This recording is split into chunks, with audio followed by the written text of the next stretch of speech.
Ang puso ang sentro ng ating circulatory system. Ito ay nagpapump ng dugo at nagsisirculate upang magbigay ng oxygen at nutrients sa ating buong katawan.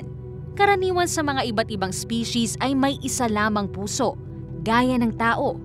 Ngunit alam niyo ba na may mga wonders of creation na higit pa sa isa ang puso? Halina't ating tuklasin ang mga ito.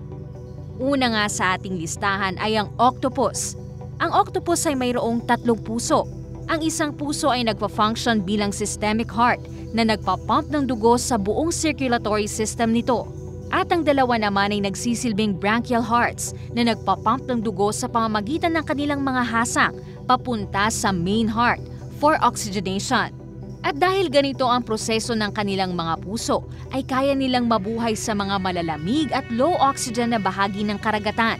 At dahil din dito, ay mayroong blue na dugo ang octopus instead na red.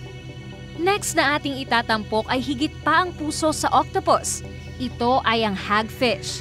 Ang hagfish ay mayroong 4 na puso. Mukha itong eel o igat, ngunit ikinukonsidera ang isda.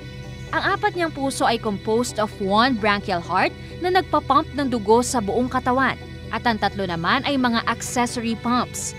Dahil ang mga hagfish ay naninirahan sa environment na kulang ang supply ng oxygen, ang kakaibang katangian ng kanilang mga puso ang tumutulong sa kanila upang mag-survive sa ocean floor. Ang kanilang mga puso ay kayang mag-beat kahit walang oxygen sa loob ng 36 hours. Hindi gaya ng mga tao na nagkakaroon ng damage sa mga organ kahit ilang minuto lamang mayroong oxygen deprivation. Hindi lamang sa karagatan mayroong mga hayop na higit sa isa ang puso, kundi mayroon ding mga hayop na ating karaniwang nakikita sa mga garden o sa lupa. Ito ay ang earthworm o bulate.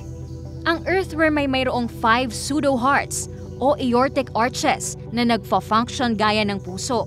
Ang 5 arches ay mayroong tigi-isang chamber at located sa iba't ibang bahagi ng katawan ng earthworm. Isa sa chamber nito ay nasa bibig ng earthworm. Ang mga earthworms ay humihinga sa pamamagitan ng kanilang mga balat. Kaya pag ang oxygen ay nakapasok na, ipoprocess ito ng isa sa mga arches upang mag-pump ng dugo. At ang ibang arches ay mag-oxygenate ng blood sa buong katawan ng earthworm. Isa pa sa mga hayop o species na may higit sa isang puso ay kinatatakutan, pinantidirihan, at mga peste sa ating mga bahay. Ito ay ang ipis o cockroach. Ang cockroach ay mayroong 13 hearts. Ayon sa mga siyentipiko, isa lang ang puso ng ipis, pero mayroon itong 13 chambers. Ngunit kanilang kinonsidera pa rin itong 13 hearts dahil sa katangian nito. Minsan nagtataka tayo kung bakit ang hirap patayin ng mga ipis. Ngunit alam nyo ba, ito ay dahil sa 13 nilang puso. Kaya nitong magpatuloy na mag-function kahit ang ibang chamber nito ay nag-malfunction o sira na.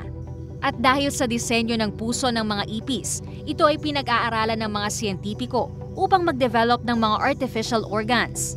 Karaniwan mang nakikita ang mga hayop na nabanggit, ngunit sa mga ito'y mamamalas kung gaano kagaling at kamangha-mangha ang Diyos na lumikha ng lahat ng mga bagay.